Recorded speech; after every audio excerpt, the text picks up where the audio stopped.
अपने हाथों को उठाओ। Thank you Jesus. खुदा बाप तेरा पवित्र आत्मा आज अजीब और अचंभी रीति के साथ तेरे लोगों को छुए। ये वचन उनकी ज़िंदगी में 100 गुना फलों को लाकर उन्हें चंगा करें, आज़ाद करें खुदावन। ये बाइबल टीचिंग ने सेम न रहने दे खुदावन। जितने आज तेरी आत्मा के इन्फ्लुएंस के नीचे हैं खुदावन, जितने आज इस आवाज़ के इन्फ्लुएंस के नीचे हैं, तेरी पवित्र वाणी को समझें खुदावन, तेरी मर्जी को समझें। शैतान की सारी योजनाएं उनकी ज़िंदगियों से नाश हो जाएं खुदावन। शैतान की सारी प्लानिंग्स नाश हो, शैतान उनकी ज़िंदगियों से शर्मिंदा हो। ये तेरे वचन को अच्छी तरह से खुदावंद अपने हृदय रूपी पट्टियों पर लिख कर उकेर कर जाएं खुदावंद। बाइबल कहती जब पतरस उन व्यक्तियों को वचन सुनाने लगा तो उनके हृदय छिद गए, क्योंकि वो पवित्र आत्मा की तरह सुनाया गया था। और वचन कहता है कि हज़ारों लोगों ने, 3000 लोगों ने बपतिस्मा लिया। मेरे पिता, आज ये वचन जब इन दिया जाए, ये संडे और थर्सडे बपतिस्मा लेने के लिए चर्च में आए खुदावंद, ये अपनी ज़िंदगियों को परमेश्वर को दें। तेरे पाक कलाम को सुनकर कोई सेम नहीं रहता, ये सेम न रहें, प्रभु यीशु के नाम में, आमीन आमीन आमीन। God bless you all. आज स्पेशल टीचिंग प्रोग्राम में आपका स्वागत है।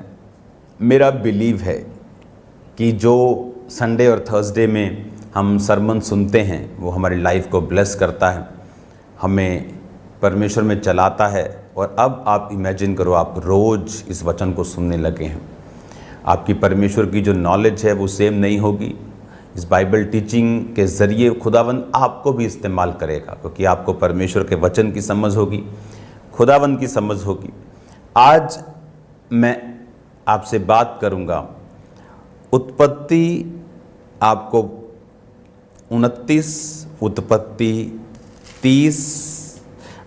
जब आप इन 2 अध्यायों को पढ़ते हैं, इसमें आप समझते हैं कि याकूब जब अपने भाई को धोखा देता है उसकी निगाह में, जबकि उसका भाई पहलौठे होने का अधिकार उसको बेच चुका था, और वो अपने बाप से आशीष लेकर फिर हारान में अपने मामा के पास भागता है। और उसके बाद उसकी छोटी बेटी जो है वो राहेल से विवाह करना चाहता है। 7 साल वो बकरियों को, भेड़ों को चरा के कहता है कि अब मैंने तेरी सेवा की है और अब राहेल से मेरी शादी हो, लेकिन शादी वो लिया से कर देता है। फिर वो कहता है कि लिया से क्योंकि वो कहता है कि वो बड़ी थी और हमारे में ये रीति नहीं कि बड़ी से पहले छोटी की शादी कर दें। फिर वो छोटी के लिए 7 साल और सेवा करने के लिए उसे हाँ करता है और वो छोटी के साथ उसकी शादी कर दी जाती है। फिर बाइबल कहती है कि लिया, उत्पत्ति 29 उसकी 31 आयत, जब यहोवा ने देखा लिया अप्रिय हुई, तब उसने उसकी कोख खोली पर राहेल बांझ रही, जिसकी आंखें धुंधली थी। लिया जिससे याकूब कम प्यार करता था और राहेल से वो ज़्यादा प्यार करता था, वो उससे शादी करना चाहता था, लिखा वो अप्रिय ठहरी। उसके साथ समय ना बिताना, और भी वो इमोशनल डिस्टर्बेंस में रही होगी।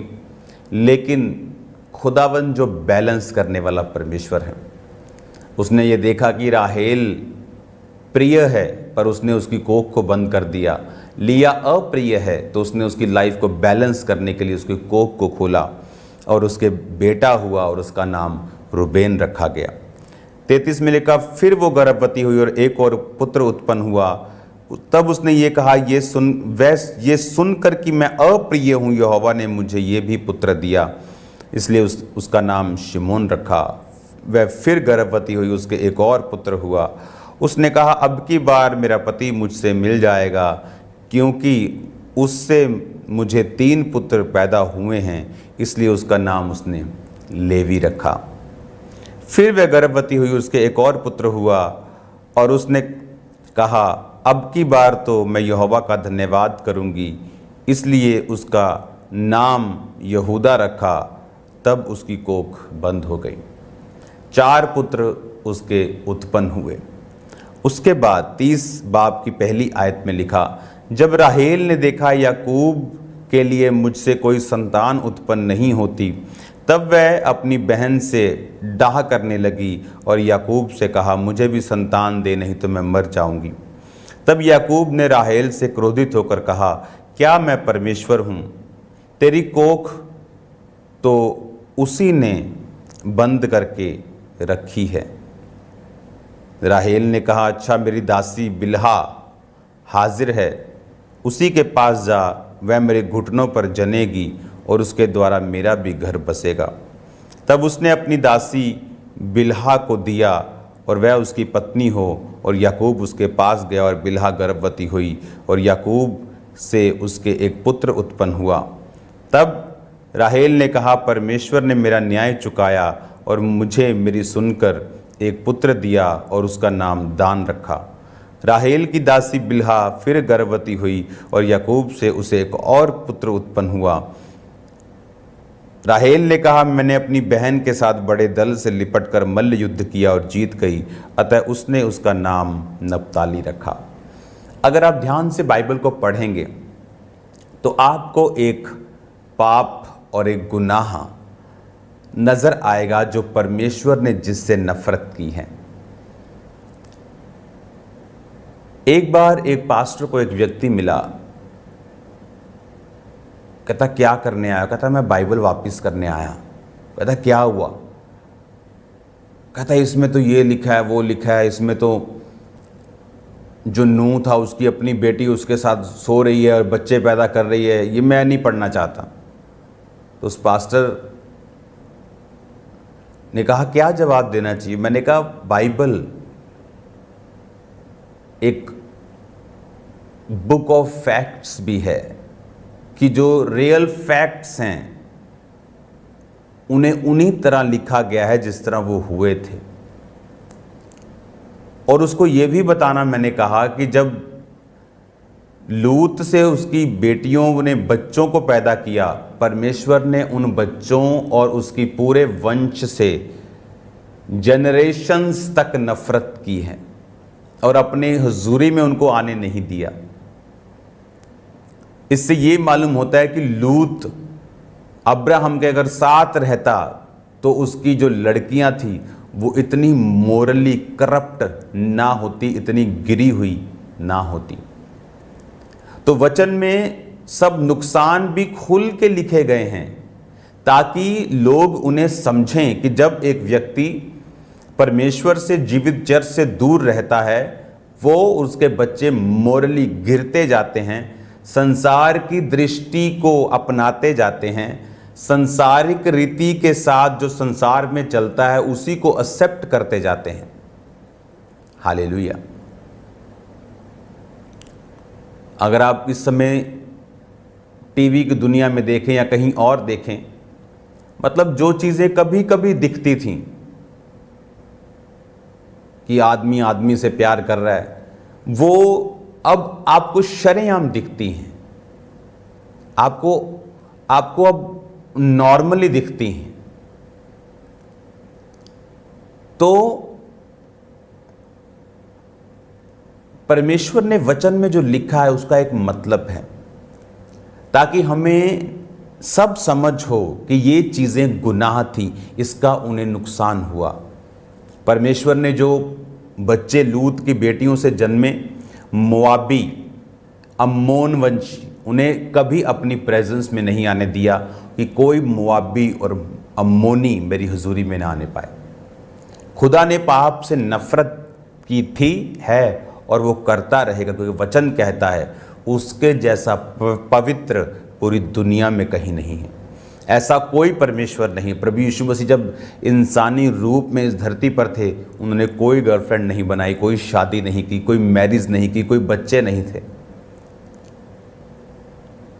बाइबल कहती है वो जवानी की पीक पर 33.5 साल की उम्र में क्रूस पर अपनी जवानी के उस लहू को बहा के आपके लिए और मेरे लिए, ताकि हम उस पवित्र परमेश्वर के नजदीक जा सकें। हालेलुया। यहोवा परमेश्वर के दूत जो कहते हैं पवित्र पवित्र पवित्र सेनाओं का यहोवा, वो प्रेमी प्रेमी क्यों नहीं कहते? क्योंकि पवित्रता ही परमेश्वर का एक गुण है, वो खुद परमेश्वर है, पवित्रता ही। और इस वचन से हमें क्या समझ आती है? आप जानते हैं इस दुनिया में सबसे पहला गुनाह कौन सा था? आप बोलेंगे अनाज्ञाकारिता, आदम और हवा ने वो फल खाया। ये नहीं था। इस दुनिया में सबसे बड़ा गुनाह और पहला गुनाह रेबिलियन था। रेबिलियस होना, उपद्रवी होना, विरोधी हो जाना, जो कि शैतान ने, लूसीफर ने प्रभु यहोवा के खिलाफ किया था।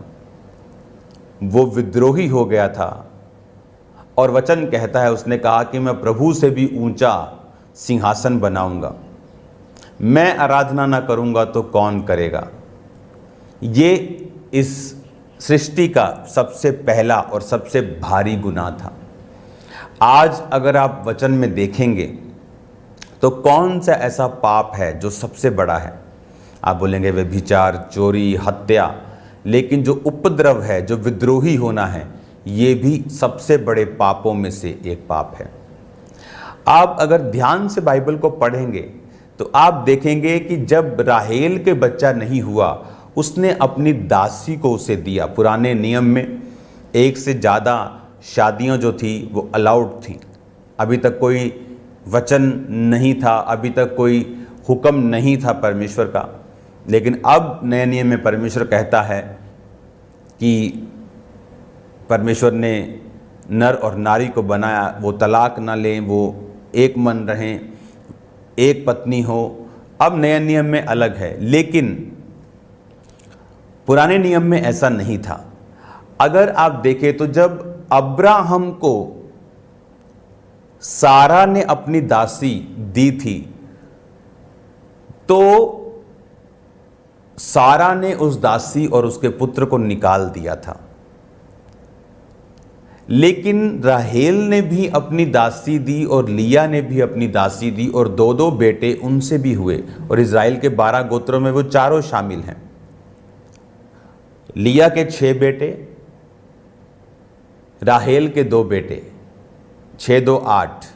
राहेल की जो दासी थी उसके भी 2 हैं, और जिसका नाम है बिल्हा।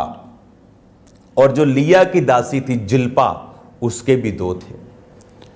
आपने ये नोटिस किया होगा कि इश्माइल जो है, जो कि सारा की दासी हाजिरा का बेटा था, जो अब्राहम से हुआ था, वो वंशों में शामिल नहीं हुआ, वो ब्लड लाइन में शामिल नहीं हुआ, वो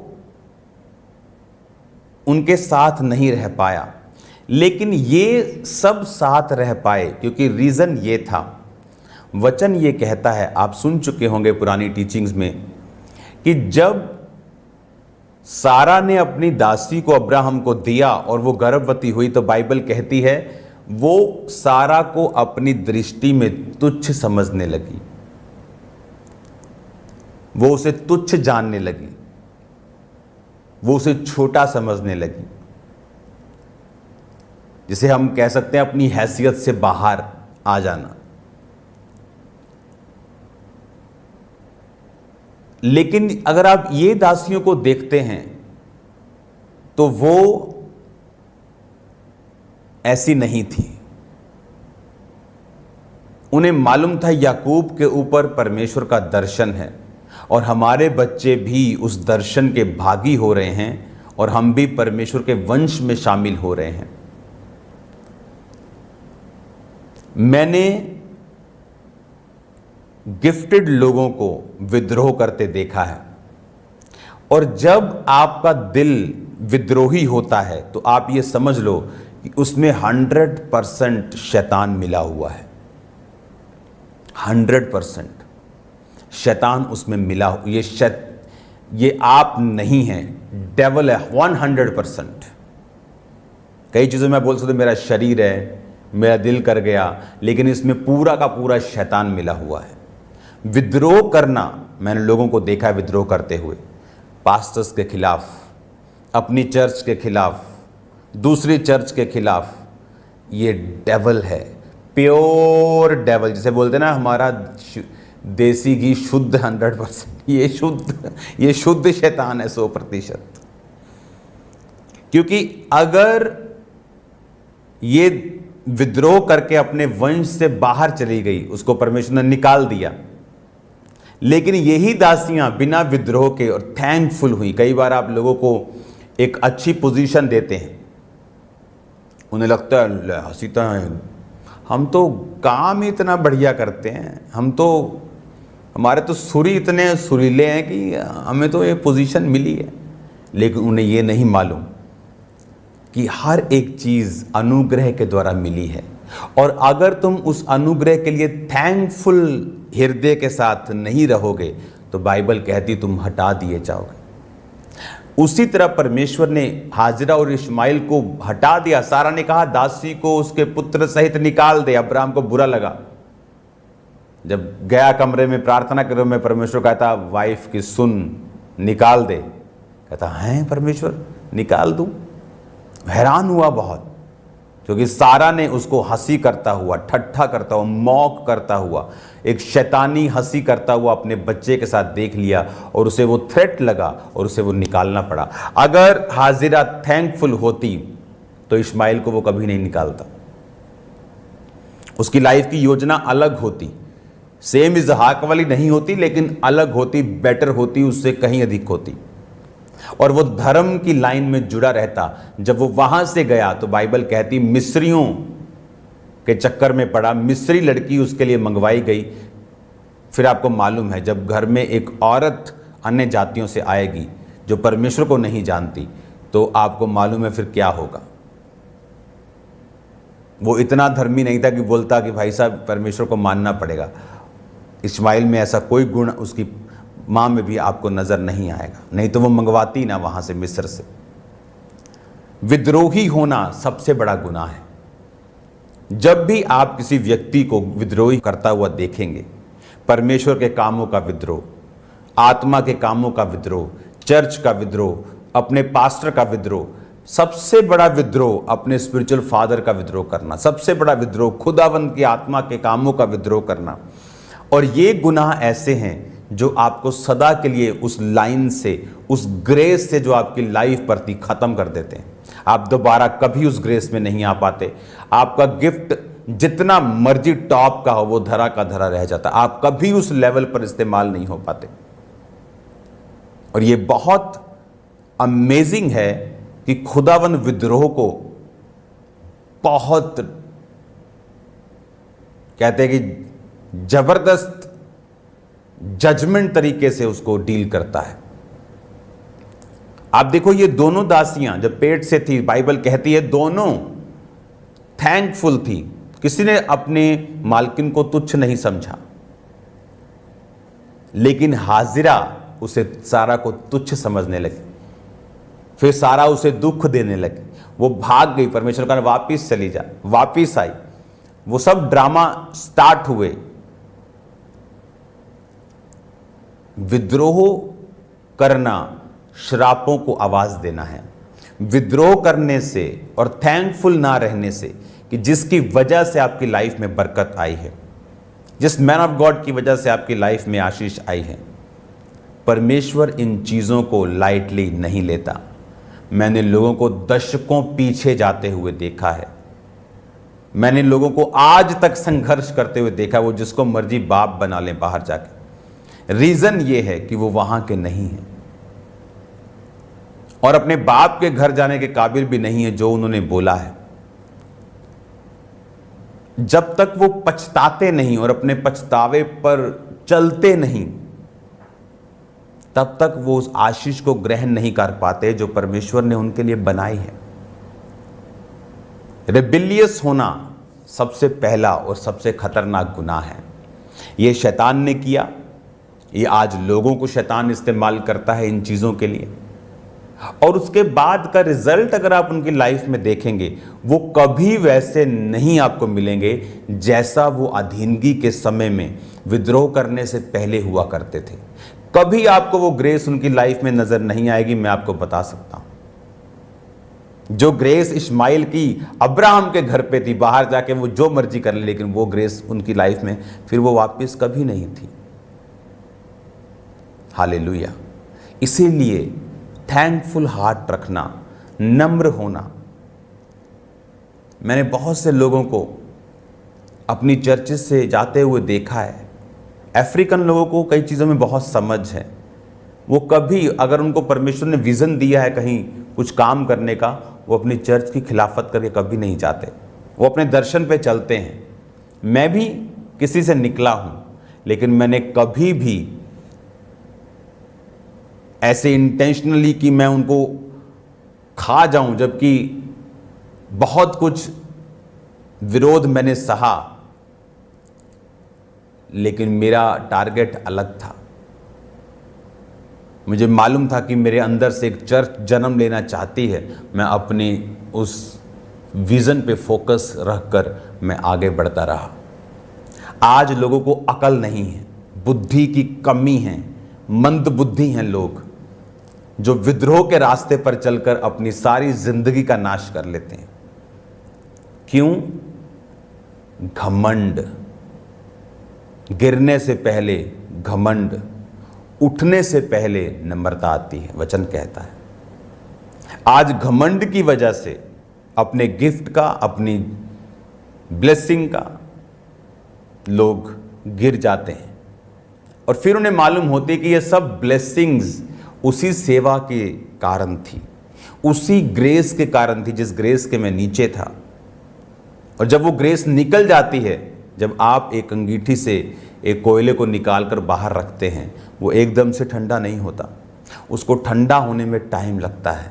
जब लोग ग्रेस के बाहर जाते हैं, टाइम लगता है। लूत जब अब्राहम से बाहर होकर काम करने लगा तो उसकी भेड़ों ने बच्चे जमने बंद नहीं कर दिए, अमीर होना बंद नहीं हुआ, लेकिन टाइम लगा उसको उस नाश की सीढ़ी तक पहुंचते पहुंचते।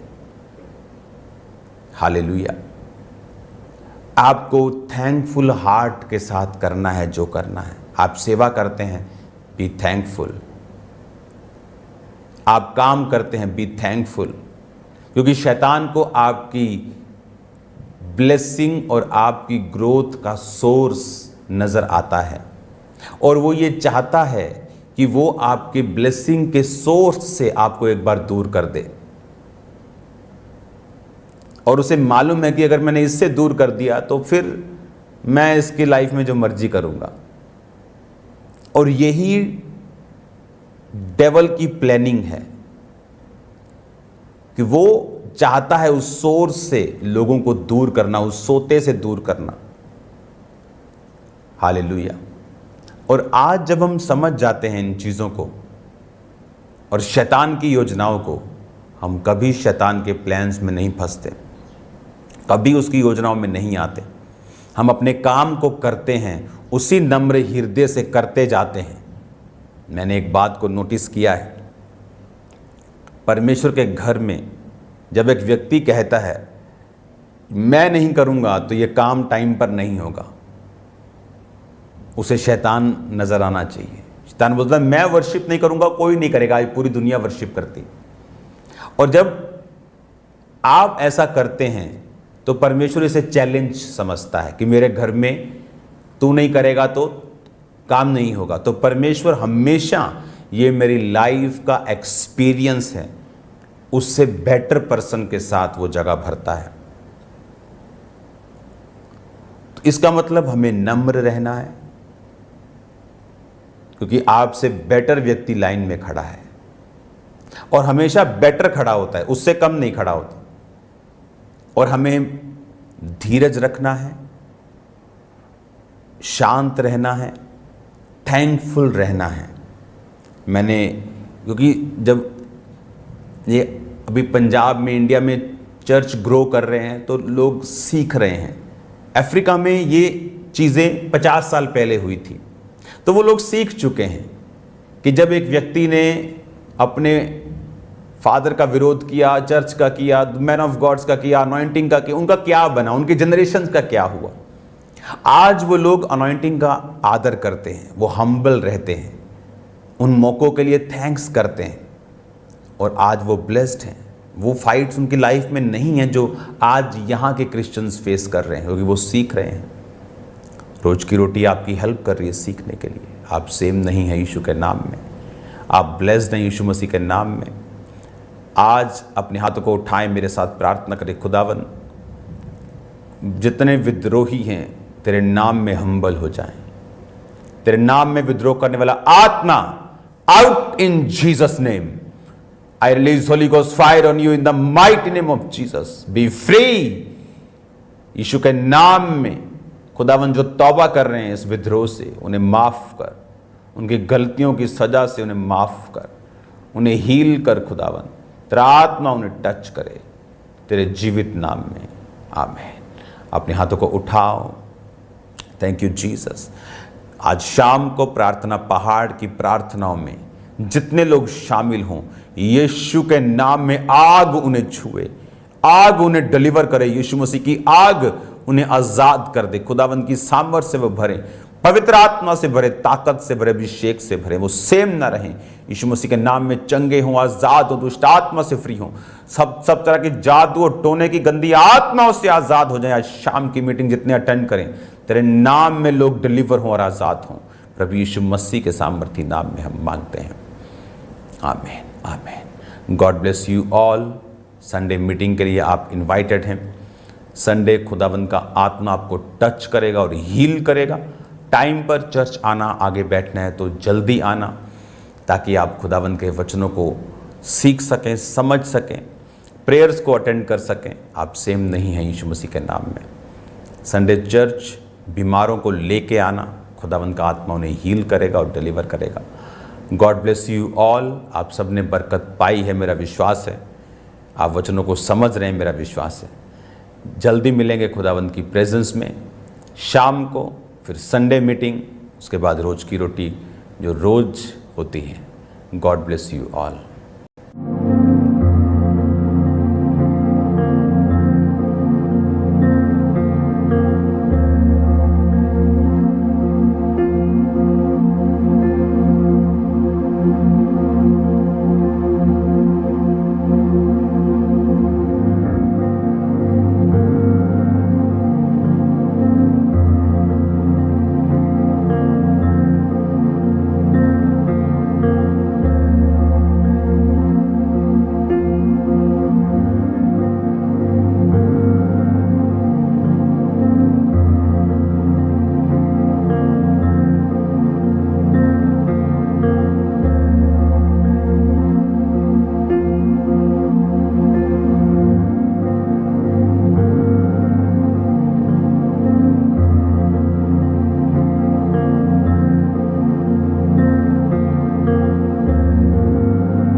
जिस तरह आपने अभी अभी परमेश्वर के दास के मुख से परमेश्वर के वचन में से गहरे भेदों को सुना है, तो अब